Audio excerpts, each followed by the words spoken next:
বাংলায় চলছে টানা তাপপ্রবাহ, যার মধ্যে আবার উত্তরবঙ্গে নতুন করে সতর্কতা জারি হয়েছে। সেখানেও রয়েছে তীব্র তাপপ্রবাহ এবং উষ্ণ আর্দ্র আবহাওয়ার সতর্কতা। অর্থাৎ উত্তরবঙ্গের জেলাগুলিতেও এবারে তাপপ্রবাহের হলকানি পৌঁছে গেল। ছাড় পাচ্ছে না জলপাইগুড়ি, আলিপুরদুয়ার, কোচবিহার। এখানেও উষ্ণ এবং আর্দ্র আবহাওয়া শুরু হচ্ছে, অর্থাৎ এখানেও প্রচণ্ড গরম শুরু হচ্ছে। দার্জিলিং, কালিম্পং ছাড়া বাংলার কোথাও কিন্তু কোনো শান্তির অবকাশ নেই। ধীরে ধীরে আরও তাপমাত্রা বাড়বে বলছে আবহাওয়া দপ্তর, যেখানে 4 ডিগ্রি পর্যন্ত এখনও বৃদ্ধি পাবে বর্তমান আবহাওয়া পরিস্থিতি থেকে। অর্থাৎ বুঝতে পারছেন আগামী কয়েকদিনে কি ভয়ানক পরিস্থিতি হতে চলেছে। 30 তারিখ পর্যন্ত কোনো বৃষ্টিপাতের খবর দিচ্ছে না আবহাওয়া দপ্তর।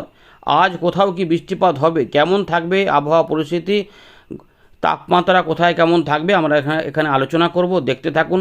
উত্তর দক্ষিণ দিনাজপুর, মালদা, এখানে তাপপ্রবাহ থাকবে, যার মধ্যে উত্তর দক্ষিণ দিনাজপুরের কিছু এলাকাতে তাপপ্রবাহের পাশাপাশি তীব্র তাপপ্রবাহ অনুভূত হবে।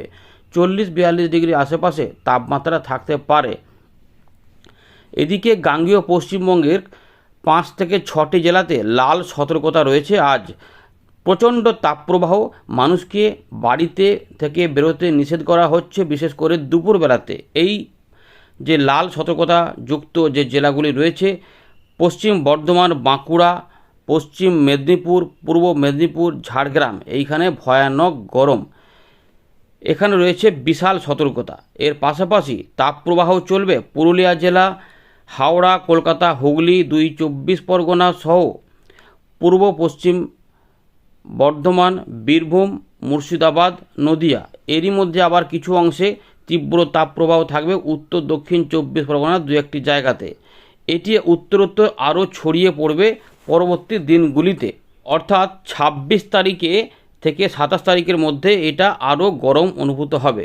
যদিও আমরা দেখতে পাচ্ছি এই গরম উষ্ণ আবহাওয়া পরিস্থিতির মধ্যে উত্তরবঙ্গে দার্জিলিং, কালিম্পং ছাড়া জলপাইগুড়ি, আলিপুরদুয়ার, কোচবিহারে 2-1 জায়গাতে বিক্ষিপ্ত আবার বৃষ্টিপাত হতে পারে 26 থেকে 27 তারিখের মধ্যে। কিন্তু উত্তর দক্ষিণ দিনাজপুরে তীব্র তাপপ্রবাহ আরও জোরালো হতে থাকবে, তাই কমলা সতর্কতা থাকবে।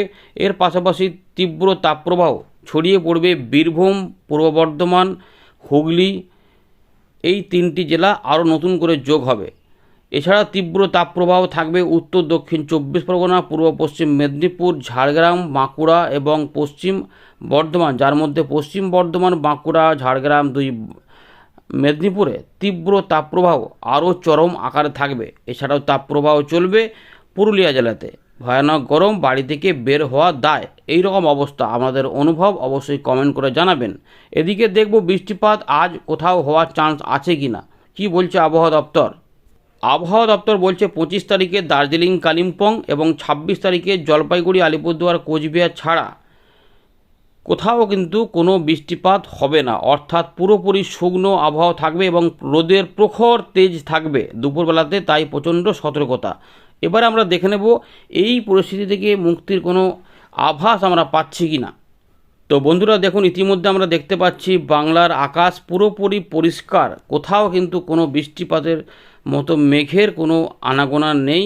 উত্তর পূর্ব ভারতে একটুখানি রয়েছে সেখানে ঘূর্ণাবর্ত, ফলে আসাম, মেঘালয়, মিজোরাম, মণিপুর, ত্রিপুরা সংলগ্ন কিছুটা বাংলাদেশের পূর্ব দিকে মাঝে মাঝে মেঘের দেখা মিলতে পারে, এই ব্যাপার। কিন্তু গরম উষ্ণ আবহাওয়াটা ত্রিপুরা পর্যন্ত ছড়িয়ে গেছে বাংলাদেশ সহ।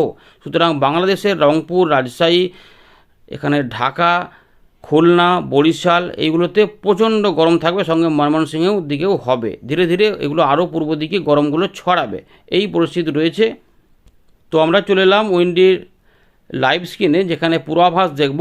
তো দেখুন, পুরোপুরি শুকনো হাওয়া যাবে, ফলে লু পরিস্থিতি থাকবে। কিন্তু উত্তরবঙ্গের দিক থেকে উত্তর পূর্ব ভারতের দিকে কিছু কিছু অংশে জলো হাওয়া ধীরে ধীরে প্রবেশ হবে এগুলোতে, ফলে কোথাও কোথাও বৃষ্টিপাতের সম্ভাবনা জারি থাকবে। এইগুলোতে কিন্তু খুবই কম রয়েছে। 26 তারিখ, 27 তারিখ কোনো বৃষ্টিপাত নেই। 44-45 ডিগ্রি তাপমাত্রা পৌঁছে যাবে প্রায়। 28 তারিখের দিকেও দেখা যাচ্ছে প্রচণ্ড গরম থাকবে। 29 তারিখ পর্যন্ত বৃষ্টিপাত নেই। 30 তারিখ পর্যন্ত বৃষ্টিপাত দেখা যাচ্ছে না। এই দিকগুলোতে কিছুটা সৃষ্টি হতে পারে। বুধবার 1 মে কোনো চান্স দেখা যাচ্ছে না। বাংলাদেশ এবং ত্রিপুরা, মিজোরাম, মণিপুর, নাগাল্যান্ডের সাইডে কিছুটা ঝড় বৃষ্টি হতে পারে। 2 তারিখ 3 তারিখ, 4 তারিখের দিকে আমরা দেখি এখানে তাপমাত্রা একটুখানি কমছে। মনে হচ্ছে তাপপ্রবাহগুলো মে মাসের প্রথম সপ্তাহের মাঝামাঝি থেকে বা 3-4 তারিখের আশপাশ থেকে তাপপ্রবাহটা হয়তো কমে গিয়ে উষ্ণ আর্দ্র আবহাওয়াতে পরিণত হবে। ঝুলো হাওয়া এখানে যাচ্ছে কিছুটা, দেখা তাহলে কি পরিস্থিতি কালবৈশাখীর দিকে যেতে পারে, যেতেও পারে, সম্ভাবনা থাকবে। আমরা এই নিয়ে আলোচনা করব পরবর্তী ক্ষেত্রে। আপাতত কোনো সিস্টেম এই তারিখ পর্যন্ত দেখা যাচ্ছে না বঙ্গোপসাগরে, আরব সাগরে সব জায়গায় ফাঁকা শুকনো আবহাওয়া থাকবে। ধন্যবাদ।